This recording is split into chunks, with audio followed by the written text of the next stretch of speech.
क्या है, 1 to 1 discuss कर लेते हैं। डेरिवेटिव पर टैप करने के बाद निफ्टी ओआई टेबल CW, यानी कि इसका क्या मतलब है, CW का करंट वीक, ओआई टेबल का मतलब है ओपन इंटरेस्ट टेबल, ठीक है। उसके बाद bank Nifty OI table CW, यहाँ पर बैंक निफ्टी की जो ओआई टेबल है करंट वीक की, सेम वो चीज यहाँ पर आप देख पाओगे। निफ्टी ओआई टेबल NW, यहाँ पर जो NW से मतलब है वो नेक्स्ट वीक की टेबल से मतलब है, यानी कि आप नेक्स्ट वीक का देख सकते हो। जैसे कि अगर हम बात करें अभी, तो जो करंट एक्सपायरी है हमारी, करंट एक्सपायरी है 22 जून की, ठीक है। बट अगर हम बात करें नेक्स्ट वीक, तो जो लास्ट मंथली एक्सपायरी आ रही है वो 29 जून की है, ठीक है।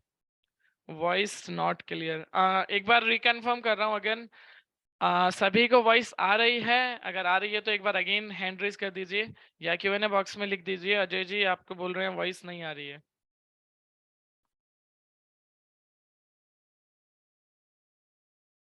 वॉइस आ रही है आप सभी को क्लियर?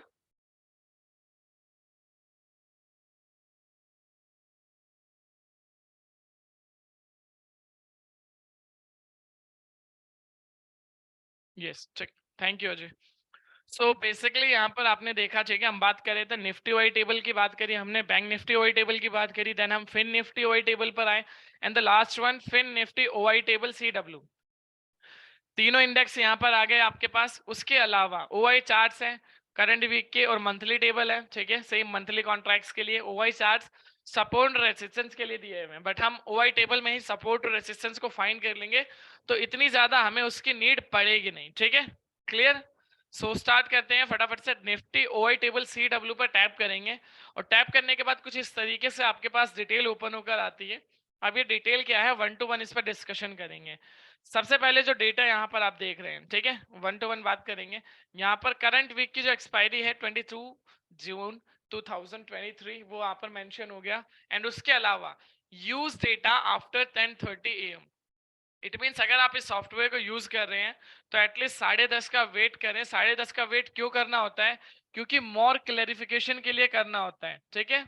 क्योंकि 10:30 से पहले आपको भी पता है मार्केट के अंदर जो वॉलेटिलिटी होती है वो बहुत ज्यादा हाई होती है, तो इसलिए उस वॉलेटिलिटी को हम थोड़ा सा ट्रेल करके चलते हैं कि जब थोड़ी सी वॉलेटिलिटी कम होगी, क्योंकि आप एक जब सॉफ्टवेयर सब्सक्राइब कर रहे हो तो उसके पीछे रीजन ही यही है कि आपने आज से पहले जो मार्केट में लॉस किया, या अगर आप मार्केट के अंदर फ्रेशर हैं तो आप उस लॉस से बचने के लिए ये सॉफ्टवेयर बाय कर रहे हो कि एटलीस्ट आपको लॉस ना हो जो भी आप बाय करने जा रहे हो, ठीक है। तो सिंपल सा हमारा यही फंडा होता है कि आप अगर सॉफ्टवेयर को यूज कर रहे हैं तो 10:30 के बाद यूज करेंगे तो रिजल्ट्स और ज्यादा अच्छे मिलेंगे। 10:30 से पहले यूज करोगे तो जैसी वॉलिटिलिटी उसके अकॉर्डिंग आपको स्टॉप लॉस रखने पड़ेंगे और टारगेट, ठीक है। तो ये चीज आपको क्लियर ध्यान में रखने वाली है। अब सबसे पहले जैसे कि हमने बात करी 10:30, आप ऑप्शन चेन आप सभी के सामने यहाँ पर। अब ये ऑप्शन चेन जो है यहाँ पर अगर हम बात करें 19,150 से लेके 18,350 तक, ऑलमोस्ट यहाँ पर मुझे 17 स्ट्राइक्स देखने को मिल रही हैं। और 17 स्ट्राइक्स का जो लास्ट ट्रेडेड प्राइस है, ओपन इंटरेस्ट है, चेंज इन ओपन इंटरेस्ट है। ओपन इंटरेस्ट एक्चुअल में होता क्या है, ठीक है, ये देख सकते हो the total number of outstanding derivative contracts such as options और futures that have not been settled for an asset, ठीक है। नॉर्मल लैंग्वेज में बात करते हैं जो total number of outstanding derivatives contracts, ठीक है, यानी कि जो आउटस्टैंडिंग है, आउटस्टैंडिंग से अगर हम मतलब समझे तो पेंडिंग कॉन्ट्रैक्ट्स मींस लोगों ने बाय तो किए बट सेल नहीं किए, या लोगों ने सेल तो किया but end of the time buy करके कॉन्ट्रैक्ट क्लोज नहीं किया, अभी भी पोजीशन कैरी है, ठीक है। अब डेरिवेटिव्स में दो ही कॉन्ट्रैक्ट्स आते हैं, सबसे पहला ऑप्शंस और फ्यूचर्स, यही दोनों कॉन्ट्रैक्ट्स हैं, ठीक है। That have not been settled means future and options के ऐसे कॉन्ट्रैक्ट्स जो अब तक कैरी होके चल रहे हैं पोजीशन, ठीक है, वो हमें ओआई रिप्रेजेंट करता है कि एज ऑफ नाउ इतनी पोजीशंस बनी हुई हैं, अभी 19,71,000 इतनी क्वांटिटी में पोजीशंस बनी हुई हैं 19,150 पर, ठीक है। पहली चीज क्लियर है, डेटा क्वांटिटी में है, open interest clear, last traded price clear, और सारा का सारा डेटा राइटर्स का डेटा है, कहीं भी आपको यहाँ पे बायर्स का डेटा नहीं देखने को मिलेगा, ठीक है, क्लियर। अब उसके अलावा ऑप्शन चेन में आपको सिर्फ 3 जगह हाईलाइटेड पॉइंट्स मिलेंगे। सबसे पहला कॉल साइड में एक मिल रहा है, एक पुट साइड में मिल रहा है और एक स्ट्राइक में मिल रहा है। अब ये बेसिकली है क्या, 1 to 1 डिस्कस करते हैं इसके ऊपर। सबसे पहले ये जो बीच में आप देख रहे हैं स्ट्राइक के अंदर येलो मार्किंग, ये बेसिकली आपको एटीएम रिप्रेजेंट करता है एट द मनी। आज जो मॉर्निंग में अगर हम बात करें निफ्टी ओपन हुआ तो अराउंड इसी लेवल के आसपास ओपन हुआ, ठीक है, 18,750। सो ये हमारा क्या है बेसिकली एट द मनी है, ठीक है, यानी कि मार्केट आज यहीं पर ओपन हुआ तो इसके नियर बाय है। अब जो परसेंटेज आप देख रहे हो इसके नियर बाय देखने को मिलते हैं, क्यों? क्योंकि अगर मैं बात करूं जैसे 314% है, टोटल ओवाई कितना है 60,60,000, बट आज के दिन में कितना फ्रेश ओवाई आया है 45,900, सॉरी 9600। तो इट मीन्स कल कितना ओवाई था, सिर्फ 15,000 हुआ था, आज 45 लैक्स और ज्यादा इंक्रीज हुए as compare to previous day. इसलिए यहाँ पर आप देख सकते हो 314% सेम। कॉल साइड का भी ऐसा ही है, 33% as compare to previous day add हुए, 51% as compare to previous day आज यहाँ पर ऐड होते दिख रहे हैं, ठीक है। आप उसके अलावा जो कॉल साइड में हाईलाइटेड नंबर्स है, ये बेसिकली आपको पोजीशंस रिप्रेजेंट करता है कि भाई कॉल साइड में अभी जो सबसे ज्यादा पोजीशंस बनी हुई है वो 18,800 पर बनी हुई है। अगर मैं बात करूं 19,150 से लेके 18,350 में, तो कहीं भी मुझे जो कॉन्ट्रैक्ट्स हैं वो 1 करोड़ से बिलो ही दिख रहे हैं, 1 करोड़ से अबव नहीं दिख रहे हैं। और 18,800 पर सबसे ज्यादा कॉन्ट्रैक्ट्स बने हुए हैं, 1,05,93,000 अप्रोक्सीमेटली कॉन्ट्रैक्ट्स हैं यहाँ पर। तो यहाँ से मुझे क्या क्लैरिफिकेशन मिलती है कि जो ऊपर की तरफ में निफ्टी में जो कॉल राइटर्स बैठे हैं, कहाँ पर बैठे हैं 18,800 पे बैठे हैं, तो ये मेरे लिए एक रेसिस्टेंस का काम करेगा। कॉल साइड में सबसे ज्यादा ओवाई जहां पर क्रिएट है वो मेरा रेसिस्टेंस का काम करेगा। सेम अगर मैं बात करूं सपोर्ट की, तो सपोर्ट के लिए मुझे जो पुट साइड में सबसे ज्यादा ओवाई क्रिएट है वो मेरा सपोर्ट का काम करेगा, और वो सपोर्ट है 18,700 पर। क्लियर? 18,800 पर रेसिस्टेंस है निफ्टी का, 700 पर सपोर्ट है। अब सपोर्ट और रेसिस्टेंस होता है क्या एक्चुअल में, और सम टाइम अगर इसमें कोई स्ट्रेटेजी मिले तो किस तरीके से आप ट्रेड कर सकते हो, उसके ऊपर बात करते हैं। सबसे पहले support level is a price level, where is the price trends to find support as it going down. Clear? अब जैसे कि आप सभी यहाँ पर देख ही रहे हैं, यहाँ पर एक सपोर्ट का मैंने लाइन ड्रॉ की हुई है और ये गोल्ड के एक चार्ट का एग्जांपल है। अब इसमें क्या है कि जैसे ये कैंडल यहाँ पर टच करती है, ठीक है, क्या होता है सपोर्ट से आने के बाद मार्केट एक अपसाइड बाउंस बैक, सेम वही सिनेरियो रिपीट, फिर यहाँ डाउन ट्रेंड बनाने के बाद अगेन रिपीट, फिर आके सपोर्ट से ही एक सपोर्ट लेकर अगेन बाउंस बैक, ठीक है। इट मींस आपको अगर मैं सिंपल लैंग्वेज में बात करूं तो जब भी मार्केट सपोर्ट की तरफ हो तो वहां से अपसाइड जाने के चांसेस बढ़ जाते हैं, ठीक है। क्लियर? सेम एज रेसिस्टेंस, अब इसका ऑपोजिट हो जाएगा। Resistance level is a price level, where is the price trend to find resistance as it going up, ठीक है। क्लियर? आप सभी देख रहे हैं यहाँ पर क्या हुआ, टच करा रेसिस्टेंस की लाइन को डाउन, फिर अगेन वी शेप बनाया, फिर यहाँ पर आके फिर अगेन वी शेप सस्टेन करने के बाद अगेन डाउन, फिर यहीं पर आकर टच, ठीक है। सो इस तरीके से प्रॉपर्ली अगर हम बात करें तो देख सकते हैं कि किस तरीके से सपोर्ट और रेसिस्टेंस, जब भी मार्केट सपोर्ट पर हो तो एक बाउंस बैक आने की तैयारी होती है, और जब भी मार्केट रेसिस्टेंस पर हो तो वहां से एक छोटा सा डाउनफॉल आने की प्रिपरेशन करता है। अब इसको लाइव मार्केट में समझने की कोशिश करते हैं, ठीक है। सिंपली मैंने यहाँ पर ओपन किया, ठीक है, अब मैंने ओपन किया निफ्टी, निफ्टी का चार्ट यहाँ पर आप देखो, आज जो मार्केट ओपन हुआ कहाँ ओपन हुआ था, ठीक है, अराउंड इस लेवल के आसपास ओपन हुआ। उसके बाद लो क्या था 18,710 का, सेम वही सिनेरियो था, 18,700 पर हमारा सपोर्ट था। सपोर्ट के नियर बाय से मार्केट ने बाउंस बैक दिया, और बाउंस बैक कहां तक का दिया, बाउंस बैक दिया 785, जो मार्केट ने आज का डे हाई लगाया। अब वहीं से आके फिर रिवर्स हुआ, क्यों? क्योंकि रेसिस्टेंस जो था, अगर आप बात करो रेसिस्टेंस की, तो रेसिस्टेंस कहां पर था 18,800 पर। तो सेम वही 710 पे पहले सपोर्ट से आके बाउंस बैक दिया, फिर रेसिस्टेंस से आके कंसोलिडेट करके डाउन आया, और डाउन भी कहां तक आया, अगर ये देखोगे तो 17,747, ठीक है, ऑलमोस्ट यहाँ से 40 पॉइंट्स डाउन आया। क्लियर? तो ये लाइव एग्जांपल आप देख सकते हो कि सपोर्ट से मार्केट ने बाउंस बैक किया और अच्छा बाउंस बैक किया, फिर वही चीज सिनेरियो जब रेसिस्टेंस के नियर बाय आया तो वहां से एक डाउनफॉल आने की प्रिपरेशन करी मार्केट ने। तो सिंपली थ्योरी है सपोर्ट रेसिस्टेंस की, और जब भी ये थ्योरी आप एग्जाम करके देखोगे तो 10 में से 7 बार आपको इसके जो रिजल्ट्स हैं वो पॉजिटिव ही देखने को मिलेंगे। हाँ, 3 बार हो सकता है कि आपको रिजल्ट नेगेटिव देखने को मिले। क्यों? क्योंकि मार्केट में आपको ही पता कोई भी चीज 100% तो श्योरेंस देती नहीं है आपको। क्लियर? तो ये चीज थोड़ा सा ध्यान में रखें कि प्रॉपरली किस तरीके से यूज करना है, क्या क्या स्ट्रेटेजी फॉलो करनी है। जैसे कि यहाँ पर हमने अभी बात करी सपोर्ट, ये रहा हमारा रेसिस्टेंस, ये रहा हमारा सपोर्ट से मार्केट ने बाउंस बैक किया अपसाइड में, सेम वही फिर रेसिस्टेंस से आके डाउन साइड में प्रिपेयर किया। ठीक है, क्लियर। अब ये तो हो गया support and resistance. And apart from support and resistance, अगर आपको अपॉर्चुनिटी मिले लाइव मार्केट में ट्रेड करने की, सिर्फ आप सपोर्ट और रेसिस्टेंस के बेसिस पे तो ट्रेड नहीं कर सकते हमेशा। समटाइम आपको स्ट्रेटेजी बनानी पड़ेगी, प्रॉपर डेटा फॉलो करना पड़ेगा। तो उसके लिए हमने एक सॉफ्टवेयर के अंदर एक ट्रिपल कंफर्मेशन स्ट्रेटेजी है, जो हम आपको हमेशा सजेस्ट करते हैं कि ये तीनों कंफर्मेशन जब मेट हो, उसके बाद अगर आप कोई ट्रेड लेते हो तो वहां पर आपका जो रिस्क है वो बहुत ज्यादा कम हो जाता है as compare to normal time frame. ठीक है, अब वो कैसे कम होगा रिस्क और उसके लिए क्या क्या करना पड़ता है, कैसे आपको पता करना पड़ता है। तो सबसे पहली कंफर्मेशन, जैसे कि आप देख रहे हो, विल मूव आवर्स, ठीक है, trade buying option where change in open interest total is less.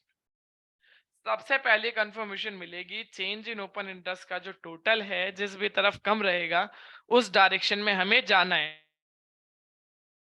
Clear, पहली कंफर्मेशन चेंज इन ओआई का टोटल जिस भी तरफ कम। Second confirmation PCR, put call ratio, if PCR 1.25 above, अगर पीसीआर हमारा 1.25 से अबव है सो मैं कॉल साइड में एंट्री बनाने को देखूंगा। बाय कॉल लिखा हुआ है मैंने यहाँ पर। अगर पीसीआर मेरा 0.80 से नीचे है तो वहां पर मैं पुट साइड में ट्रेड बनाने को देखूंगा। Clear. Third and final confirmation, both signal are same direction. अब इसके अंदर सिग्नल्स कौन कौन से हैं? सबसे पहला सिग्नल देखो एग्जांपल में मैंने दिया हुआ है ऑप्शन सिग्नल।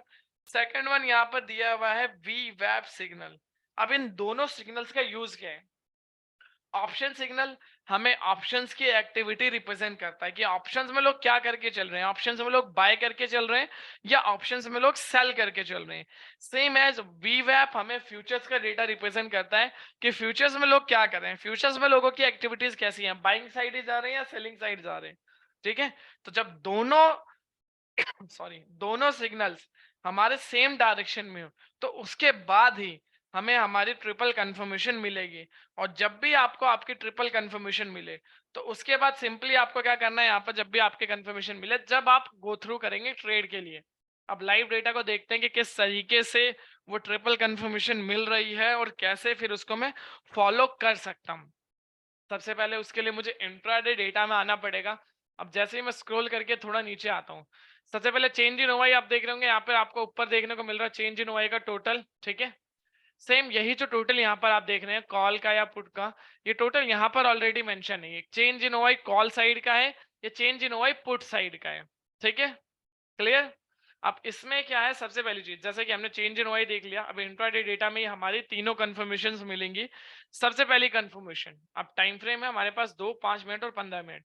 जो भी मुझे टाइम फ्रेम सूटेबल लगेगा उस टाइम फ्रेम के अकॉर्डिंगली मैं यहाँ से प्लान करूंगा अपनी, ठीक है, रिसर्च, और उसी के अकॉर्डिंग फिर मैं यहाँ से एक्सेस करूंगा आगे ट्रेड के लिए। तो सिंपली मैंने यहाँ पे क्या किया कि मैंने देखा भैया अभी जो मेरे कंफर्मेशन 5 मिनट पे कर दिया, अब 12 बज रहे हैं। ठीक है, 12 बजे लास्ट जो डेटा है मेरे पास 12 बजे का आ रहा है, क्लियरली आप देख रहे हो। ठीक है, किस तरीके से आप पूरा, अब ट्रिपल कंफर्मेशन में पहली कंफर्मेशन चेंज इन वाई का टोटल किस तरफ कम है उस तरफ जाना है। अब चेंज इन वाई के टोटल कम जिस तरफ है उस तरफ क्यों जाना है मुझे? क्यों? क्योंकि मुझे जो एडवाइजर्स हैं, ठीक है, सॉरी, जो क्राउड है, क्राउड के अगेंस्ट काम करना होता है मुझे। अब क्राउड के अगेंस्ट में काम किस तरीके से कर सकता हूं? क्योंकि मार्केट में जो क्राउड है, अगर आप देखोगे कि क्राउड मार्केट में क्या करता है, सो आपको भी पता है कि मार्केट के अंदर जो क्राउड है, मैक्सिमम क्राउड मार्केट के अंदर सिर्फ और सिर्फ लॉस करता है। तो मुझे इसीलिए क्राउड के अगेंस्ट काम करना होता है, ना कि क्राउड के साथ काम करना होता है। ठीक है, तो सबसे पहले मैं यहाँ से ये देखूंगा कि भैया अभी कम किस तरफ है डेटा, कॉल साइड या पुट साइड। तो सिंपली मैंने अगर डेटा देखा तो मुझे कॉल साइड में क्या मिल रहा है, कॉल साइड में है 2,18,90,650 यही डेटा। बट पुट साइड में अगर मैं बात करूं तो 2,84 lakhs अप्रोक्सीमेटली डेटा है। तो डेटा कम किस तरफ है? पहली कंफर्मेशन कॉल साइड। ठीक है, सेकंड कंफर्मेशन पीसीआर। पीसीआर मैंने आपको बताया था अगर पीसीआर 1.25 से अबव है सो मैं कॉल साइड जाऊंगा, अगर पीसीआर 0.80 से नीचे है तो मैं पुट साइड जाऊंगा। यही मैंने आपको क्लियर किया था। सो यहाँ पर पीसीआर क्या कह रहे हैं, अगर मैं पीसीआर की बात करूं तो 1.30, क्या ये परफेक्ट टाइम है? बिल्कुल परफेक्ट टाइम है, ठीक है। तो सेकंड कंफर्मेशन ये भी मैट होती है। Third and final confirmation, both signal are same direction. अब बोथ सिग्नल्स कौन कौन से थे? पहला मैंने आपको बताया था ऑप्शन सिग्नल, दूसरा मैंने बताया था वीवैप सिग्नल। ऑप्शन सिग्नल में मैंने आपको बताया कि ऑप्शन सिग्नल ऑप्शंस की एक्टिविटी को रिप्रेजेंट करता है कि एक्चुअल में ऑप्शंस में लोग कर क्या रहे हैं, बाय या सेल, क्या कर रहे हैं एक्चुअल में। तो ऑप्शंस में अभी बाइंग चल रही है, सेम एज वीवैप। वीवैप बेसिकली फ्यूचर्स का डेटा रिप्रेजेंट करता है कि फ्यूचर्स में लोग क्या कर रहे हैं। फ्यूचर्स में अभी एज ऑफ नाउ बाय करके चल रहे हैं या फ्यूचर्स में लोगों ने सेलिंग स्टार्ट कर दी है। Clear?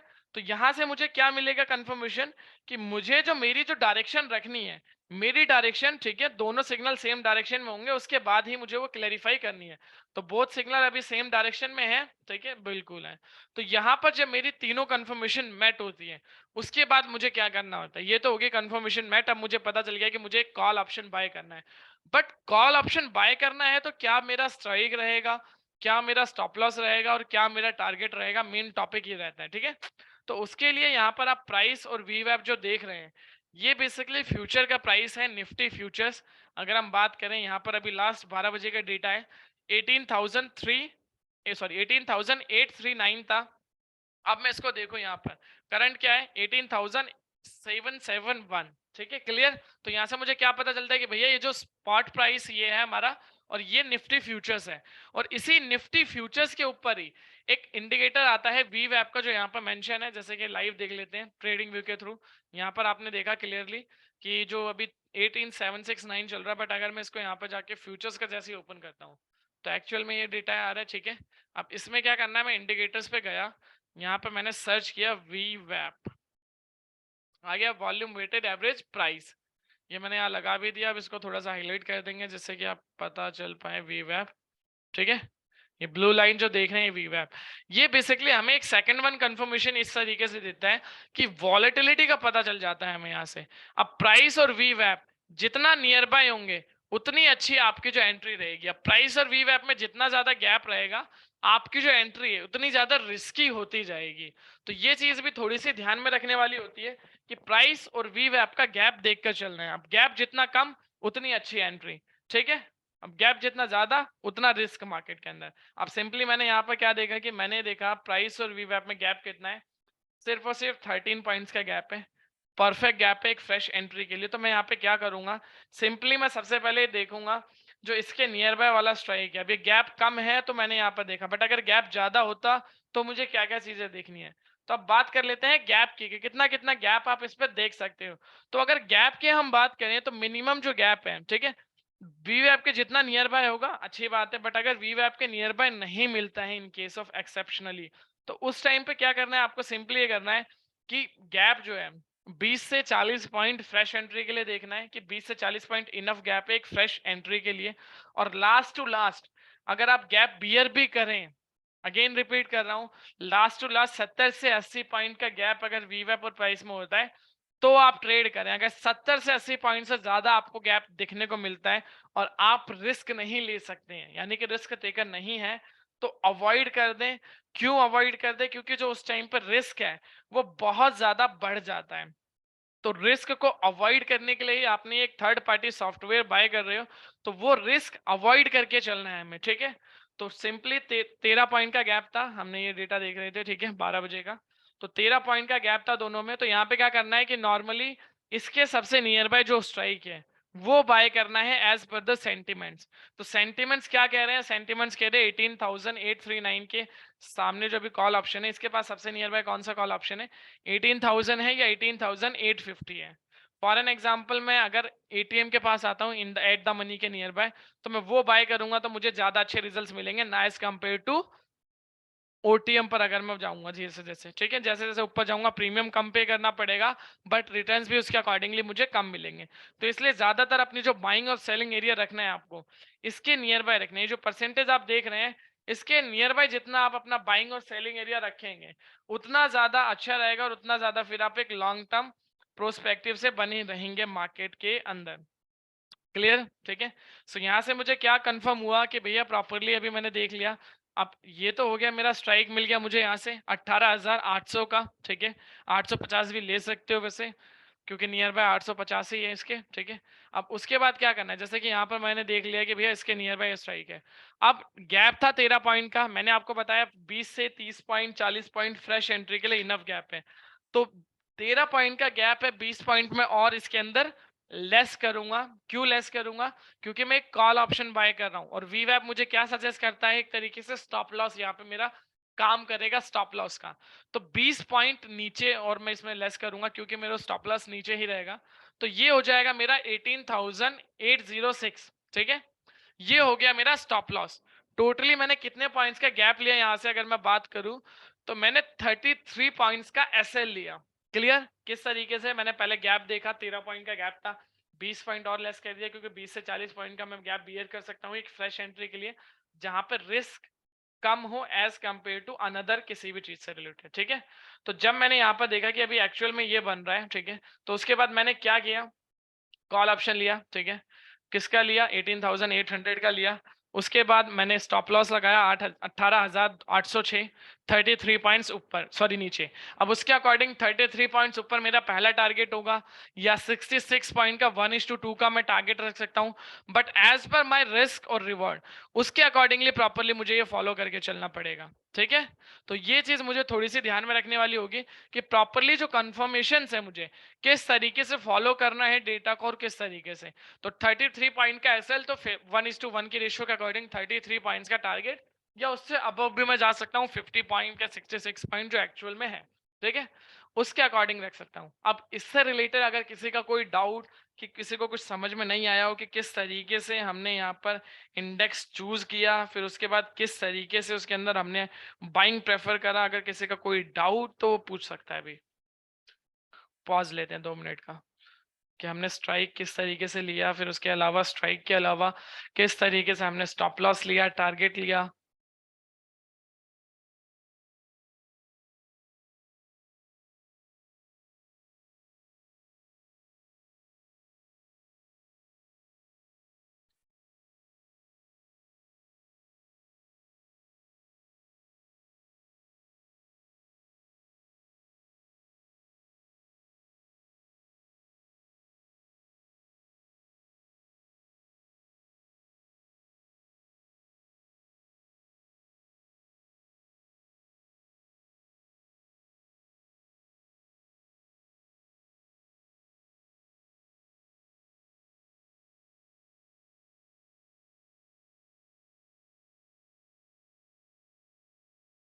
Okay every, so I think triple confirmation, Jyotika ji का confirmation, triple confirmation. Ma'am triple confirmation, आप इसका एक बार स्नैपशॉट ले लो, मैं अगेन ब्रीफ कर देता हूँ, ठीक है। जैसे कि मैंने आपको बताया चेंज इन ओपन इंटरेस्ट का टोटल जिस तरफ कम रहेगा, पहली कंफर्मेशन। सेकंड कंफर्मेशन मैंने बताया पीसीआर, इफ पीसीआर 1.25, अगर 1.25 से अबव है पीसीआर, तो मैं कॉल साइड जाऊंगा। अगर पीसीआर मेरा 0.80 के नीचे है तो मैं पुट साइड जाऊंगा। Second confirmation. Third and final, both signal are same direction. अब सिग्नल्स कौन कौन से थे? ऑप्शन सिग्नल एंड वीवैप सिग्नल। दोनों सिग्नल बाय है तो बाय, अगर दोनों सिग्नल सेल है तो सेल। अगर एक सिग्नल बाय है और एक सिग्नल सेल है तो वहां पे कंफर्मेशन मैट नहीं होगी। तो वहां पे सिंपली मुझे क्या करना है, वेट करना है। वेट किस लिए करना है? क्योंकि वहां पर मेरी कंफर्मेशन मैट नहीं हो रही है क्लियरली, ठीक है। अब इसको लाइव डेटा के अकॉर्डिंगली, जैसे कि अभी हमने बात करी यहाँ पर 12 बजे का डेटा लिया था, जिसमें पहली कंफर्मेशन कैसे मिली, जिस पे चेंज इन वाई का जो टोटल है, ये कॉल इनपुट, ये चेंज इन वाई का, ये कम किस तरफ है? कॉल साइड कम है। यहाँ पे 2,18,00,000 है, यहाँ पे 2,84,00,000 के अप्रोक्सीमेटली है, पहली कंफर्मेशन। सेकंड, पीसीआर 1.25 से अबव है या बिलो है? अबव है। Third, both signal are same direction. उसके बाद जब ये तीनों कंफर्मेशन मैट हुई, तो प्राइस के नियर बाय वाला स्ट्राइक मैंने उठाया, साथ ही में प्राइस और वी वैप में गैप देखा कितना है, और एज पर माय रिस्क और रिवॉर्ड, जैसे कि मैंने बात करी फ्रेश एंट्री के लिए 20 से 40 पॉइंट का इनफ गैप है, तो 13 पॉइंट का गैप था, तो 20 पॉइंट मैंने और लेस किए इसके अंदर। टोटली मैंने 33 पॉइंट्स का एसएल लिया। अब उसी के अकॉर्डिंगली मैं फिर 33 पॉइंट्स का पहला टारगेट लूंगा, ठीक है, इस तरीके से। आप समझ में आ गया ज्योतिका जी? अगर कुछ और डाउट है तो बोल सकते हैं।